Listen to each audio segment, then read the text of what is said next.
Good evening, everyone. Good evening, America. Good evening, planet Earth. Good evening, especially to my beloved state of Maine. I am Dana, the Angry Citizen. I am coming to you now live from Brewer, Maine, Saturday night. And it is currently just after 7 o'clock p.m. Eastern Standard Time, and we're going to have a discussion about a critical issue that we're facing here in Maine, which is offshore wind. The best way to summarize this is that we are, in essence, facing what is a very pushy, aggressive effort on the part of certain people to build and run offshore wind here in Maine. And we are currently encountering all of the issues surrounding that. And some of them are not in the best interests of we the people. And I personally am very, very unhappy with how this has been handled from the get-go, because I object to having these giant unsightly windmills put up along the coast. And what a lot of folks don't understand is there's an associated infrastructure along with this. There's underwater, there's cables, and there's a whole bunch of things, and they have to come along and they have to put all these in. It's extremely disruptive to our ecosystem. And at the end of the day, we have to ask ourselves, is this worth it? Is it worth the destruction to our ecosystem? Is it worth the money we're paying and investing? What is the benefit? What are the drawbacks? And the thing about this that most irritates me is that I am confident that we, the people of Maine, didn't ask for this. If I look around and I talk to people, and I have, all right, and I asked them, was there a point where you said, you know what, by golly, we need to get offshore wind going right away? Okay, I don't see that. What I saw was it's just being like thrust in there under the constant banner and mantra of green energy. And I want to state categorically, I'm a huge environmentalist. I love green energy, but we have to ask ourselves the truth of every single issue we face. And in this case here, this stuff's not adding up. So we're going to have a very frank discussion about this. We're going to field questions. If there are folks that want to ask questions or make comments, please go ahead and put those in the chat, and we'll do our best to respond to them. I am joined by a very special guest, a good friend of mine. She ran for office in the state of Maine, and by God, she went out and she knocked on all the doors in her district and had face-to-face, eye-to-eye conversations with Mainers, and got legitimately elected to her position, which she richly deserves, and was in the last election re-elected. And it was funny, we had a talk and she seemed sort of like hesitant, like maybe she wouldn't get reelected. And I said, there's no way you cannot get reelected, because you're one of the few people that does the damn job, that shows up and that means what she says, and that is working in the best interests of we the people of Maine. So I'm going to welcome her now. Her name is Representative Reagan Paul. Reagan, thanks for being here. Thanks for having me, Dana. 2 thumbs up. So now you've been a real champion on this issue and really, on it from day one, which I applaud, because it's mildly complicated. It is until you learn more about it. And I truthfully, again, this might be a faux pas, but there's no way you can be in favor of offshore wind if you actually understand the issue. And the only way you can be in favor of it, if you understand it, is if you're making a lot of money off of it through the ratepayer and special interest groups and the subsidies. Bingo. Yeah. So thank you for having me on. This is a big issue, obviously a passion topic for me, representing all of Searsport and Sears Island being part of it, where the governor decided she wants to put $1 billion offshore wind port and demolish a beautiful island, 900 acres. It's, for those of you who haven't been to Sears Island, it is a treasure. It really is. I don't know if you've been there or not, Dana, but it is gorgeous, and it should never be destroyed, especially for something as foolish as offshore wind development. And if you get, and I don't know where you want to go with this, I could just launch into it. I don't know if you have specific questions. I'm fine with that. No, I mean, I think we both are on the same page that there are specific things we need to cover. And our mission here, folks, is to make sure that the people of Maine are aware of the issues, the important facts surrounding this, so you can decide how you feel about it. Okay, I am vehemently opposed, but I respect that you may feel differently. And I even invited dissenters in my Facebook post here. If you're and any of our elected servants, welcome to join us and give their input on this. And if you object to something I am saying, or if Reagan is wrong about anything she says, point it out, prove her wrong. I'm listening, so we can go wherever we need to go. But let's start at the beginning with regard to the fact that when you were elected and encountered this issue, we were in the throes of sort of having it done. Like it wasn't like, hey, this is on the drawing board. It was literally in the process of, like, they were ramming this down our throats. And you were one of the few people that said, okay, hold on a second. Let's put the brakes on this. Talk about and look into the very specific issues of why we're doing this. And you recently posted a video on your Facebook page, which I thought was excellent, which summarized the specifics of how much energy are we getting from this? Can we expect to get from this? What is the cost? And I think those are really important issues. So why don't we go ahead and start there? Do we want to keep Tiffany hanging in the background, or are we going to bring her in? Because she's one of my warriors in this too. I feel bad that she's not involved in the conversation. So can you introduce her, because you're going to do a better job than I am? Perfect. Yeah, so I am going to be joined by my colleague, Rep Tiffany Strout from Harrington and Down East Mainer.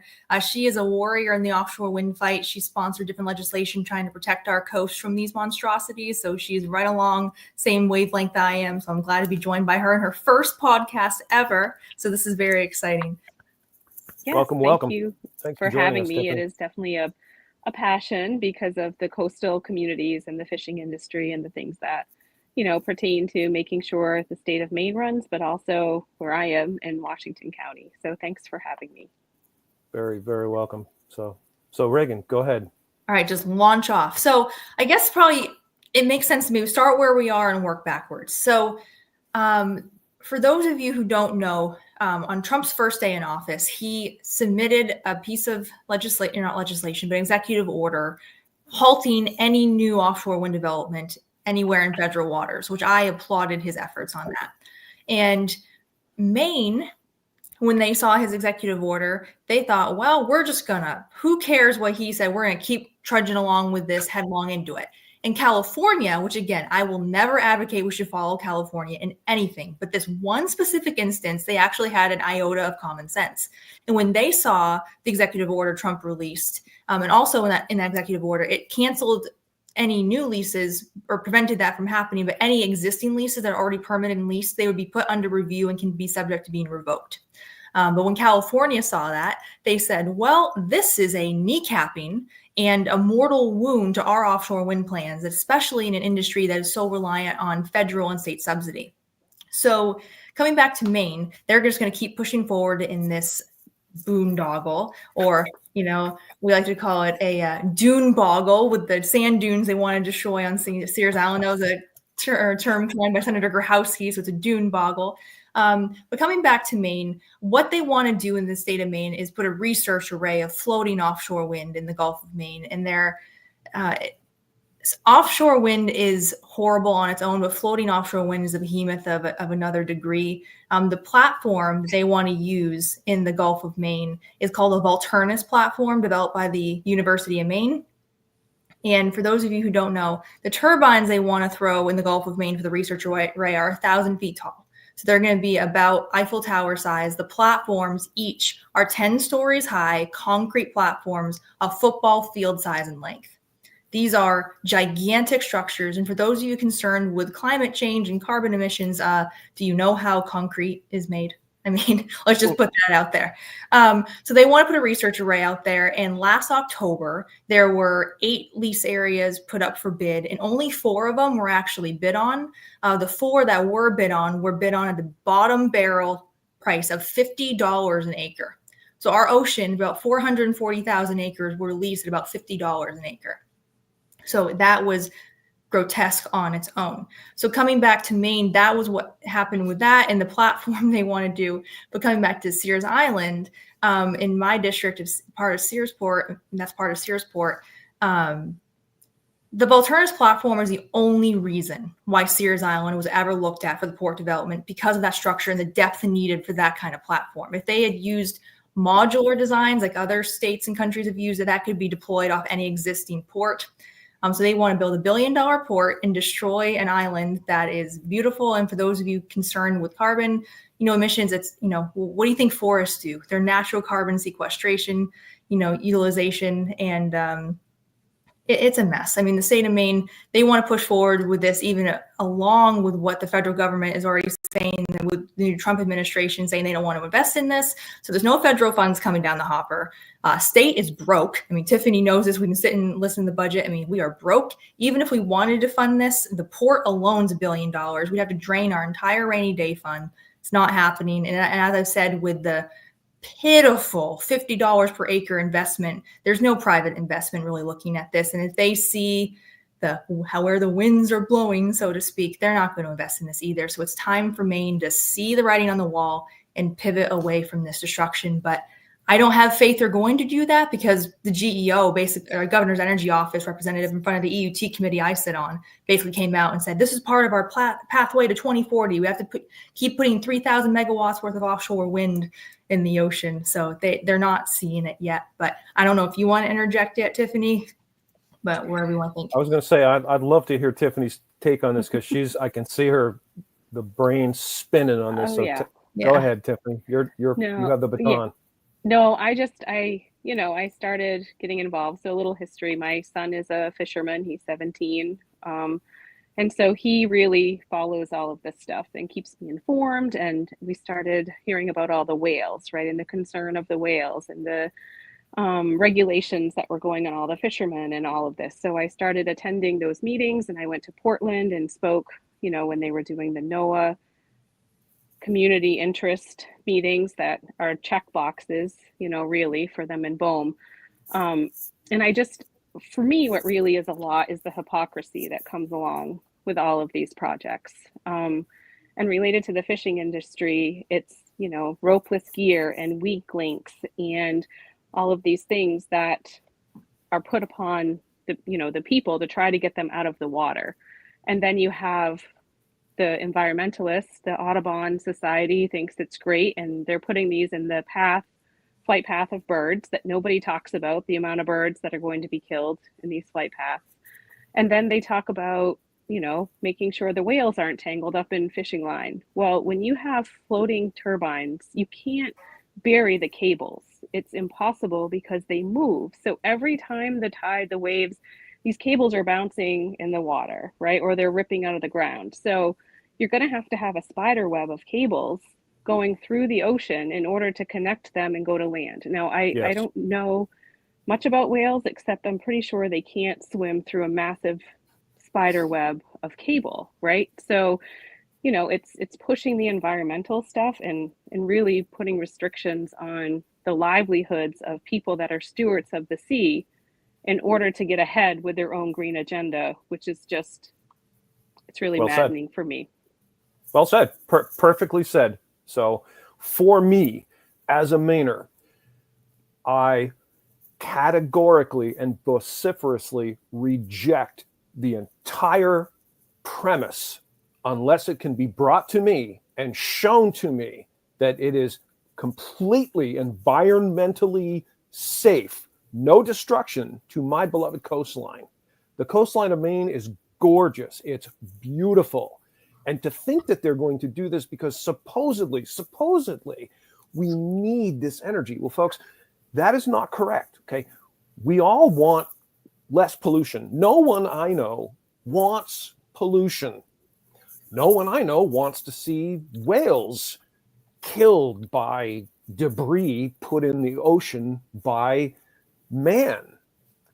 But the premise, and I'm glad you touched on this, that there are right whales, that's the specific species, for those of you who do not know, that we're supposedly concerned with here, that NOAA's telling us are threatened by Maine lobstermen, which I categorically denounce. I'm not a lobsterman, but I know a few. And I don't think there are right whales washing up on the shore, tangled up nose to fin in Maine lobster gear. I don't think that's happening. And I think the whales are being hit by ships out at sea. a whale, if a whale dies and it's floating around, lots of stuff is going to accumulate on it. Seaweed. If there's seaweed on it, do we conclude the whale was killed by seaweed and we should go kill all the seaweed? That premise is completely bogus, in my opinion. The premise that we need this power, that we're desperately in need of this here in Maine, such that we can completely disregard the very obvious harm that it's causing to our state, is also bogus. I denounce it. I do not accept it. And I, for one, am going to make my voice heard. As all of you know, that's something I do, and I'm happy to do it. But I want to encourage the rest of you to do it. I've known Reagan for years, and she's very receptive. I know quite a few of our elected representatives. I have their phone numbers. I talk to them from time to time. Had a lovely conversation earlier with Laura Libby, or sent her a text to tell her she was doing a good job on something. You can do this. You can tell them if you don't like what they're doing, so long as you're civil and polite, and don't go to their houses. That's ridiculous. Just use your voice, talk to them, tell them how you feel. I guarantee you that most of Maine feels the way I do. I've never met anyone in Maine, not one time ever have I had this conversation and had someone say to me, well, I think we really need this offshore wind. It's a great idea. Okay. It's not. So having said that, I allow that we in Maine need to address our energy issue, and that's fine. Okay, let's look at it and let's think about it logically and rationally and decide what do we do to see that our energy needs are met in the future. Offshore wind isn't it. It's not cutting it. I reject it. And what we need to do is all of us that feel this way get together, write the letters, make the phone calls, tell the people that are in charge, our elected servants, representatives, that this is how we feel. I try very hard, so hard to avoid labels, and especially partisan labels. Republican, Democrat is something I rarely ever utter, okay? But you know what? There's a moment when the shoe fits. And right now, this is divided sharply along party lines. And I'm telling you that the Democrats are the ones that are pushing this agenda. I'm very unhappy with them. I'm very unhappy with especially the tax thing, which I'm trying to stay away from because that's a whole other issue, okay? But, they're trying to spend more money, raise more taxes. If we are already overburdened with taxes, I'm very, very unhappy with them. The Republicans are the ones that are saying, no, taxes are not good. We should not have them. So I am currently allied with my Republican friends and allies on this issue. So can I just, sorry to interject, I just do want to say, so when my bill came through last year, it seems to run together, even this is only my second term. But I will say I did have bipartisan support on the floor for the vote. I knew that I wasn't going to win, but my intent was to make sure facts were shared and things were known so that if there were questions later or they're like, oh, I didn't know about that. But you really did if you listened in on the floor speech and all of the stats that I provided and all of the opportunities and things. So I think people really do care about the fishing communities, right? So I think there's some of that support that you get. And then I can see it, Reagan sees it, the party support that you're kind of aligned with. So I do want to give credit though, that I did have bipartisan support when I put my bill through. Fair. So hopefully that will come through with Reagan's this time. Yeah. And Tiffany's right on that, but it's hard because again, Tiffany and I know down in Augusta, you can have a lot of great conversations with people behind closed doors, but very few Democrats will actually buck the party line and vote what they know to be right and true. They do vote in a block, and we do know that they get threatened if they go against the party, go against the unions, go against the special interest groups. We do get a couple to come along with us in some of those issues. But the majority, even if they do have those good conversations with you, you can get with them intellectually and have them like a moment of honesty. It's just a different animal. They're not allowed to vote their conscience a lot. And that's what I've come against as well. And thank you for kind of a little plumb line. I did introduce a bill this session to create the entire Sears Island into a conservation area, because 2/3 of it right now is under conservation easement, but 1/3 of it is utilized by or owned by the DOT for the purpose of development. So my bill it's really just a rezoning bill. It would rezone it from development into a conservation easement to protect the entire island from any form of development, no matter what it is. So I'm going to try it, and Tiffany co-sponsored that, and I appreciate her co-sponsorship on that. I also introduced a bill to reinstate the sand dune protections that they lifted last session to try to put the port on Sears Island. And again, the situational environmentalism is no environmentalism at all. And I think we are in this weird paradox now where the conservatives are truly the environmentalists. I mean, we're the ones standing up for the environment. Because again, who wants to pollute the environment? No one is advocating for that. But to say that offshore wind or solar is green, I think is false. The only thing green about those technologies is the massive amount of money that you're getting from the federal government in the state. And again, Tiffany touched on it a little bit, but I just want to go even farther with that. People need to understand the truth about offshore wind and what they're proposing in the state of Maine. It's not just the fixed bottom turbines that are horrible on their own. This floating technology is even more environmentally destructive. And again, she touched on it a little bit. The floating platform I talked about briefly with the Volturnus. First of all, it has failed federal testing for commercial scalability. So the fact that they're still pushing this when it's failed over and over again, it just shows you that there's no amount of intellectual honesty at the top that they're willing to divulge. But they're floating. And some people on the Energy Committee didn't understand that floating means they're chained to the ocean floor. But I wanted to clarify that what they 3 anchor chains that are constantly with the ocean tide dragging along the ocean floor, destroying everything in its wake. So to pretend in any fashion that these are environmentally friendly when you're throwing an electric blanket in the ocean, it's unconscionable. And again, also the substations, people talk about all the time of warming oceans, a concern about that. Well, with these floating turbines to convert the energy from AC to DC to come to shore for transmission, there's substations that are required, cool water stations. And people don't know that every single day, these will take in 8 million or so gallons of water, chemically treat it to cool down the water, and dump it back into the ocean. So you're dumping 8 million gallons or so of chemically treated hot water, about 90 degrees, back into the ocean. And you're going to need multiple of these for the array that they want to do. So first of all, that's not environmentally friendly. And a lot of times, like I sit on the Energy Committee, so I get all these people, all these special interest groups coming before me all the time saying, oh, with climate change, we have all these grand storms in the Gulf of Maine we have to, combat with. And first of all, there's no hurricane assessments that have ever been done on floating turbines. So what do you think is going to happen when you throw an Eiffel Tower sized floating turbine into the ocean with these storm situations? Who knows? Because there's no studies being done.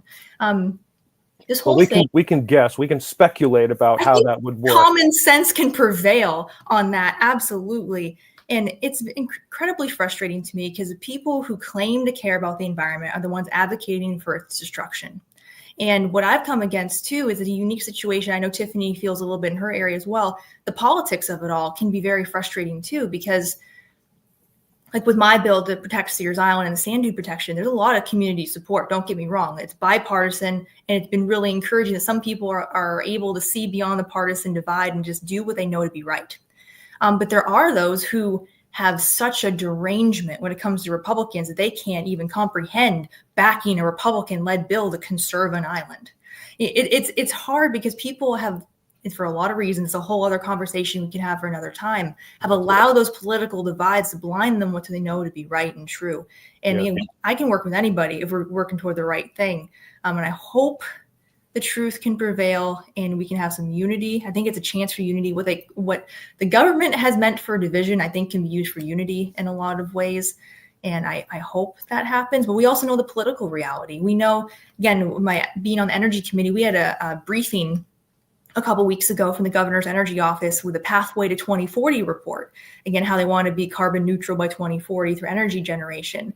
And part of what they said the truth without saying it explicitly, is that Dana, we have a renewable portfolio standard that they want to utilize with solar and wind as part of our energy generation. But they have said in the new standard, they want to kind of convert us to a clean energy standard, because they're saying that solar and wind can't get us to where we need to go on their own. We need to label new generation sources as clean. So, every other state labels that as hydro, nuclear, natural gas. But in Maine, when I asked the governor's energy office, well, how do you define clean? He hemmed and hawed, and he basically said, oh, well, we need renewable energy credits. We need to increase the solar and wind. And you can control and ramp up when the sun shines and when the wind blows. We have no control over that. So until there's a level of intellectual honesty at the top, we're going to keep going headlong into these damaging policies that harm Mainers. And again, we already have the third highest energy cost in the nation right now with our current mix. And if they want to push forward to what their grand plans are, 3,000 megawatts of offshore wind by 2040, no one is going to be able to afford to live in Maine. And just a little sidebar, it's different because it's fixed offshore wind down in the New Jersey area. But in New York, they had two different projects called Empire and Sunrise. And when those offshore wind projects came online, previous to that, New Yorkers was paying about $36 a megawatt hour. When those wind projects came online to the grid, it skyrocketed to $155 a megawatt hour. Ouch. And that's fixed. Floating is 3 to 6 times more expensive than fixed offshore wind. So we have a big storm coming if we don't get some common sense in Augusta and people allow the truth to prevail. So we'll see what happens. Tiffany, did you want to follow up on that?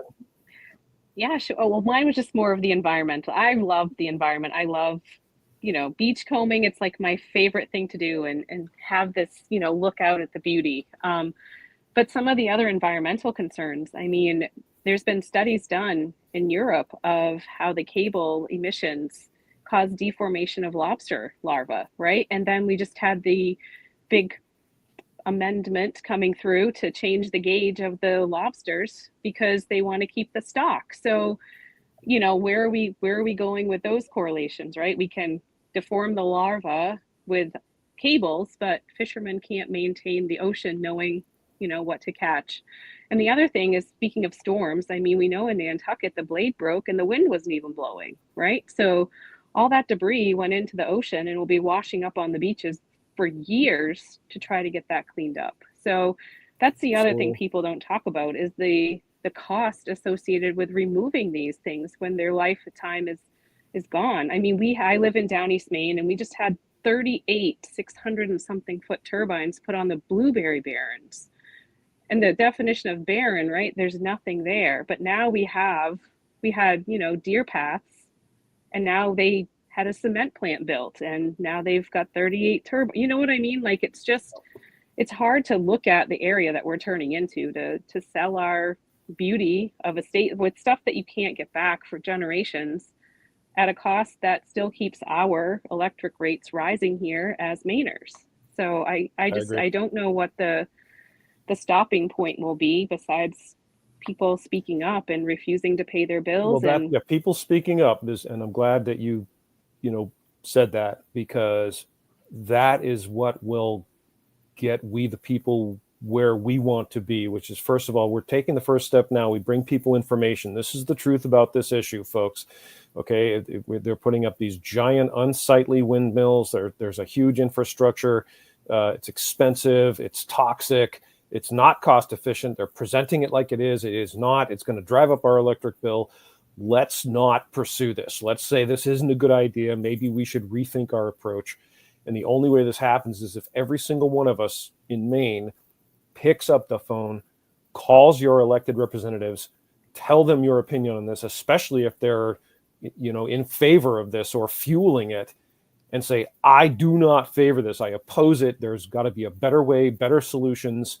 I personally am not, Reagan knows this about me. I'm not a government interference kind of guy. I really want the government out of my damn life in every way, shape, and form.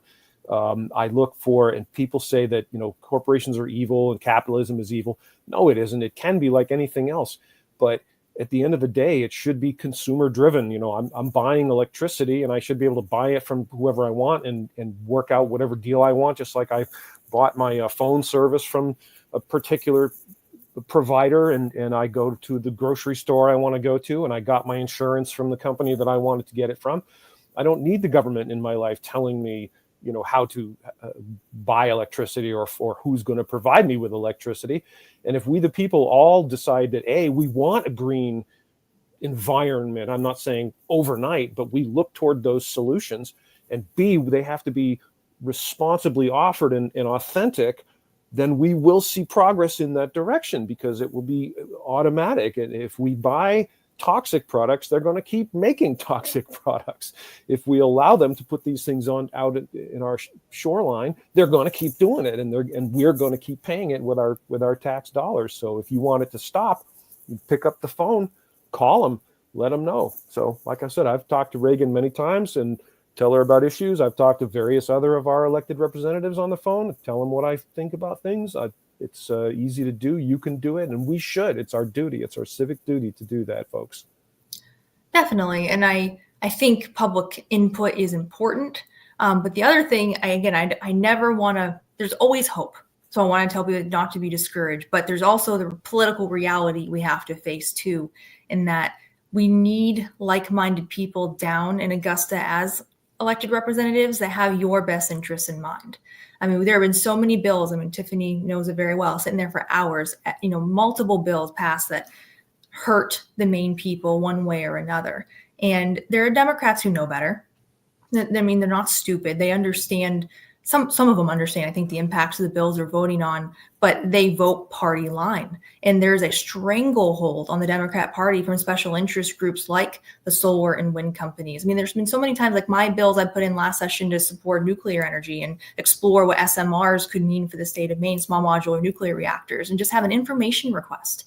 Again, it's not making any commitments. It's just a study of seeing what the time, estimated cost, potential site locations for that in Maine would be. And I had environmental groups coming out against it, and ding, ding, ding, weirdly enough, they're funded by wind and solar companies. So until there is a intellectual, honest group of representatives and senators that have your best interests in mind, I think we're going to unfortunately see more of the same. And I don't know, I don't want to discourage anyone, but I need people to understand the reality too, that we are going down this hole even farther until we have better people down there who will not care what special interests say, but care about what the impact of their vote is on the Maine people. Because Tiffany had to do it too. I mean, we had to door knock, like you said in the intro. We had to talk to people. A lot of people can get into office by throwing their name on the ballot because they live in such a hard red or hard blue seat. But we had to look into people's faces and see the suffering that people have. I mean, people are barely making it right now. A lot of people in my district, I mean, and again, they're working hard. They're working 2 jobs. They're trying to put food on the table. They're trying to raise their kids. And it's not their fault that all these policies are being pushed on them that harm them. And it's so frustrating to me because, again, sitting on the energy committee, I see all these people who just think they know better and are voting for all these policies that harm people in my district. And I see that. And it's so frustrating because a lot of people just don't understand the power of their vote. And I'll reiterate again, I know I've said it on different social media, posts and everything. The state of Maine right now, our House of Representatives could have been a Republican majority by a difference of 21 votes. 3 seats away, 21 votes. We could have been the majority. Wow. And we could have even just said, even if we didn't get the Senate, because that's a little bit more difficult, just, the way the lines are drawn, we could have been a wall. Just saying no more harm. This is a line in the sand and push back on these policies. So I want to encourage people that their voice matters and their vote matters too. And we saw that this election cycle, how much of a difference it could have made if 21 more people would have gone out and vote or made a little bit of a different vote. All the harm that we're going to unfortunately see in the next couple of years could have been avoided. So I hope people remind that when the 2026 elections come around too. Well said. I also would just like to add one more thing that I think is a distraction. And I think I don't know if I'm kind of a conspiracy maybe, but I also live in the real world and try to think about reality. So the idea that the person in CMP have to collect all the fees for the electricity, the supply, all of that on one bill, right? So people tend to get distracted thinking that person in CMP are collecting all of this money, when really they have to pay it out, right? So I don't think the consumer really understands that they're not always the bad guy, right? Like they have the supply and the delivery or generation and delivery, but the bill is for, you pay one bill, like I paid a Versant, but that half of that bill goes out of Versant's hands. They just collect it. They don't keep it. They don't maintain it. It's just like a money shift. So when people get angry, I think they focus on who they're writing that check to, sure, not necessarily the behind the scenes, which eases feel, right, on the people pushing the behind the scenes things, right? Yes. So they're like a barricade. And I think more education. I didn't know this until I got involved in the politics, right? Because now everything is coming to the front, like shut off notices, like those are going to be through the roof this year when April rolls around, right? There's so many people. I pay, is it like $25 or something for stranded costs now, even for stuff you don't even use. You're Right. impacted now with this fee. So, which again gets collected by, for me, Versant. So I just think lots of education as well to make sure that you see behind the scenes, to make more of that impact difference. Yeah, that's a great point. Yeah, thank you for that. When we are having trouble paying our electric bill, it is a very difficult and stressful situation. I've been there, and in Maine, we are not a wealthy state. We have a lot of poverty here, and we have a lot of homeless folks here. And when it's 10 below in the middle of the wintertime, you do not want to be homeless in Maine. And a lot of people are dependent on electricity and fuel oil in order to keep their homes, maintain their homes. And those costs are very high. And we recently there's been a lot of conflict here in Maine about semi-recently when electric bills just skyrocketed all over the place, and there was investigation into it. So, it's a very, very difficult, very stressful situation. And, obviously we want to try to unite to, as much as we can, pursue solutions that work for everyone in Maine. So, but I've never been a fan of the entire concept of the offshore wind. Everything I've heard about it gives me great reservation. And at the end of the day, we, the people of Maine, didn't put this through. It's just like that CMP corridor, which I don't want to get started on that, but we voted that down 3 freaking times, and yet still that half our state has a giant swath chopped from the very northern border all the way through our entire state. It just makes my blood boil. I don't know. So anyway, I don't want to get off on a tangent there. Back to the subject matter at hand. So what is the current status as far as we have offshore wind right now functioning, correct? Because you and Reagan, in your video, you talked about this, how much of our power is being generated from offshore wind, or was it just wind in general? We don't have offshore wind currently in the Gulf of Maine. There's research areas that are leased for that end, for a research array for that Volturnus platform I mentioned before. No, that's not online currently. There's other states that have it, just not in Maine currently, and hopefully never. Well, I was going to say, so there's time to stop this madness before it erupts into full-blown. Good. It's going to fail under its own weight anyway. I just hope it happens sooner rather than later, before more harm is perpetrated. And again, like, it gets personal in a way in my district because of what they want to do to Sears Island and put that port for the purpose of that Volturnus platform. You don't need the port there anyway, but you especially don't need it if you utilize a different form of offshore wind. Again, I'm against all of it emphatically, like you are, Dana, and I have been not shy about that from the very beginning.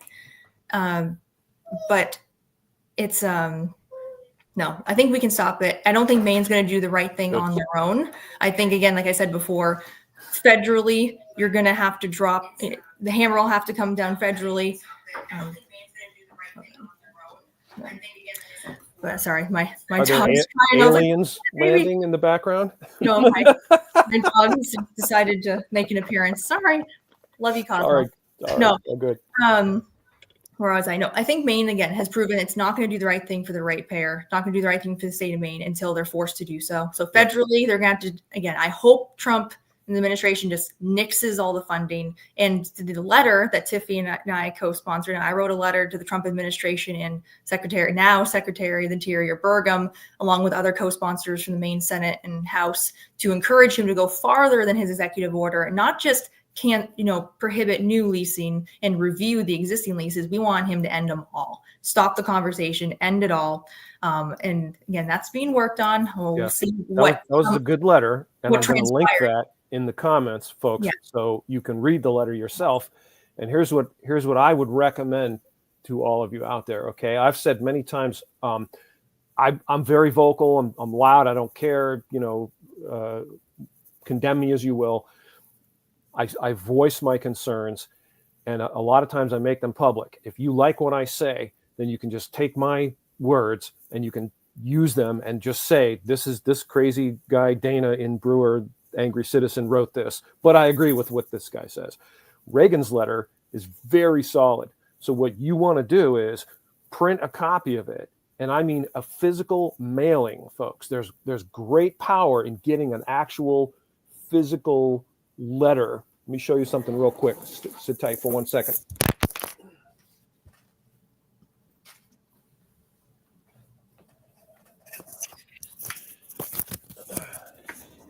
I wrote a letter to a sheriff in Pinal County, Arizona. His name is Sheriff Mark Lamb, and it was regarding one of the issues we were facing regarding immigration. And Mark sent me this very nice, handwritten, very flattering. You can't read it because his handwriting is a little, but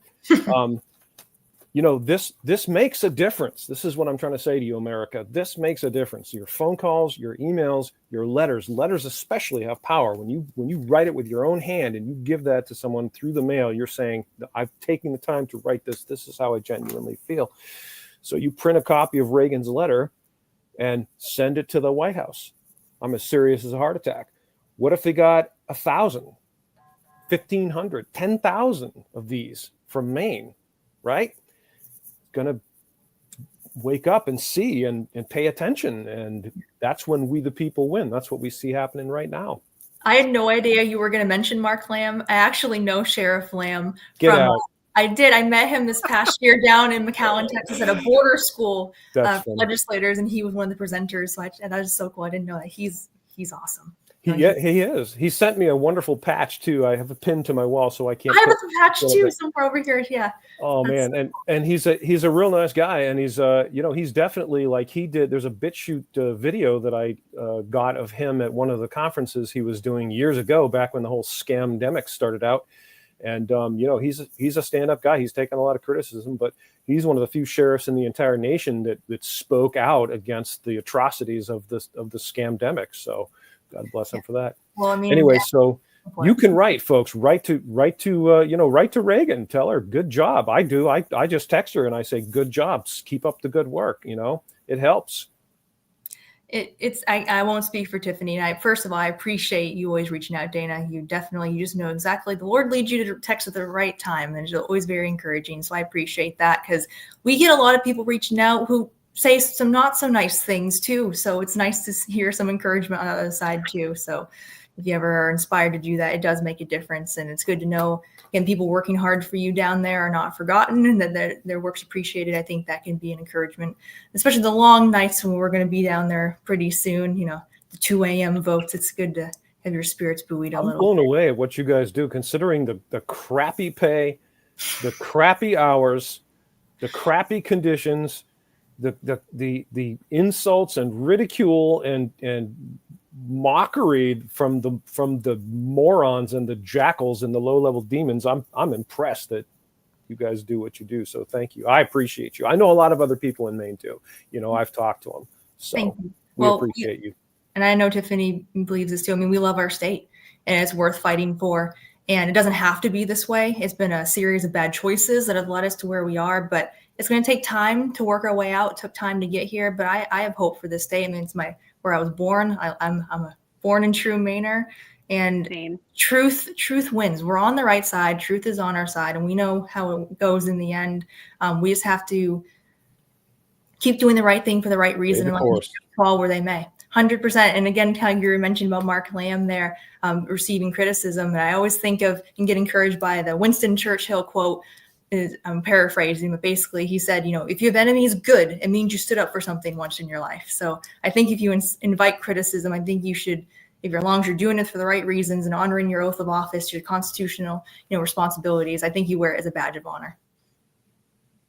Same. Well said. Tiffany, did you want to give us any? I have no quotes to follow that. Parting besides, words, parting I'm a message, history nerd. I'm sorry. words of wisdom, nothing. No, I encourage people to get involved. Like I say, I'm not going to please everybody all the time, right? I'm going to have my own morals and values and life history, and sometimes I go against the party, right? Like I'm here for my constituents. My job is to represent the area that I live in. I've lived here. I've grown up here. My family has grown up here for generations, and I have that history and heritage. And it's important that Washington County sometimes gets a bad rep. And it's my job to go there and make sure everybody knows the great people that do live here and the pride in the community and the support that we have. And that doesn't always get along with my own community sometimes, right? Everybody is different, but I really put effort into making sure there's good representation, and every vote that I make really matters. Thank you. Well said. I think at the end of the day that we all embrace the process that lets us be constitutional Americans. And there's actually very, very few people out there that don't embrace that process. We all understand that we don't agree on things sometimes. We have issues. We have a civilized discussion about it. This is our entire legislative process was designed to accomplish this ends. That I may not want a lobster tax because I'm a lobsterman, but the guy that's next door might want a lobster tax because he's not a lobsterman and he wants to see money raised somehow. And we can have a discussion about it, and we can each petition our elected representatives and say, this is how we feel about it. I think we should. He thinks we shouldn't. At the end of the day, we have a vote, and we hopefully arrive at what is best for all of the people. And right now, I think the thing that's missing, and we talked about this quite a bit, is the involvement of the people to be sure that that people that are in that position are not doing what corporate America wants, but rather doing what we, the people of Maine, want. And I feel like we're on the right track, just like you said, Reagan. Yeah, absolutely. And I think, again, I get a lot of emails and texts and phone calls from constituents in my district. And again, they're everyone comes from a vastly different background, belief system, ideas, ideology, all these different things. But what I encourage them is, as a representative, and again, when I put my hand on my Bible and swear an oath to the Constitution before God, I'll uphold it. That means something to me. And I tell them that the only way I can represent each and every one about the 9,000 people in my district is to protect the one thing they all have in common. And that is their inalienable rights enshrined in the Constitution given to them by their creator. And what I try to tell them is if I start legislating based on just with people who agree with me, I'm automatically disenfranchising those in my district who don't. And that's not the job of a representative. A lot of people down in Augusta, especially on the left, that's how they vote. They don't care about those who are in their district who might have a difference of opinion than them. And you automatically, there's probably half the state who's not actually represented by their elected officials. So until we really get back to what the proper role of government is and what the proper role of a legislator is, again, they're not a genie in the bottle. They're not elected to do everything you want them to do. It's protect your rights so you can go live your life free from government encroachment. And that's what we have to get back to, that original intent. I think it's been misunderstood and honestly not taught. I mean, that's a whole other conversation about the education system and being, not taught your civic rights and your rights, because then they can be taken from you easier if you don't even know what they are in the first place. But that's get off. Can't read cursive. Can't write cursive. Yeah. Can't read the That's Constitution. Completely intentional. Yeah. It is. Another topic, right? But yes. Again, the teachers union's coming out against the cursive bill. I mean, that's a whole other conversation, but yeah. Wow. Yeah. There's so many things we could talk about. I know. We need like 10 more hours to get through all topics. I know. It's just, but you know what? I really do feel like we're making progress, slowly but surely. And, for those of you who don't know, folks, I met Reagan years ago at a protest in Augusta. How long has it been? 4 years, 5 years, 6 years? It was in 2020, so 5 years. It's been a long time. And she, at one point, we became friends, and she was like, well, I think I'm going to run for office. And I said, well, God bless you. If you do, I'll support you. But I said to her, you realize what you're getting into. And she's like, yeah, I really think I do. And I'll never forget, I called you once, and I was like, how you doing? And you said, John, I'm just so tired. I've been knocking on doors. I got more doors to knock on, and blah, blah, blah. And I was like, Man, that is impressive. That, because I want you folks, all of you watching this, think about what it's like. Look outside your house right now and imagine going to every single building you see right now, knocking on the door, having a complete stranger answer the door, and having hotbed political discussions with that individual. Okay, that is what this woman did. So yeah, I admire her for that and other reasons. And with our support, I mean, people like Reagan and Tiffany will be able to make progress in the direction that we, the people, want to see. That's what I am committed to facilitating. That's why I'm here. That's why I do what I do. I'm thrilled to do it. And I'm super glad that I had you both come on today for this critical discussion. And hopefully enough people in Maine are seeing this, that we can have a little bit of influence and start pushing back against this madness. Absolutely. And I'll let you know, Dana, when my first Sears Island bill comes to the Environment and Natural Resources Committee, my bill to make the entirety of Sears Island a conservation area. And my sand dune bill is still in the revisor's office, so that hasn't been referred yet. But I can keep you updated, because we can get some strong statewide community support testifying. I think that would be powerful as well. Absolutely. Yeah, absolutely. So, all right. Well, ladies, thank you so much for joining me. It's been great, and I wish we could continue, but we're a little short of time, and we would have to introduce another topic. So we'll let this one sit for the time being. Folks, remember what I said to all of you. Make your voices heard. Pick up the phone. Make the phone calls. It takes only a moment. I swear. I texted Reagan the other day. I said, "Good job." Literally, that's all it takes. Let them know that you're happy with them. And if you're not happy with them, especially if they're part of this group that is trying to shove the whole offshore wind thing down our throats, give them a call and say, not cool, don't like what you're doing, not on board, I oppose it. And make sure that they know that if they're doing it against the will of we, the people, because we, the people of Maine, are supposed to be running it, not special interest scoops. Am I right? Amen. Oh, there you go. Absolutely. Thank you both. All right, we're going to wrap it up. Thank you all of you who watched and commented. Appreciate you very much. And thank you for all those that have been supportive. I am Dana the Angry Citizen signing out. Have a great night, and I will hopefully see you all again very soon. God bless.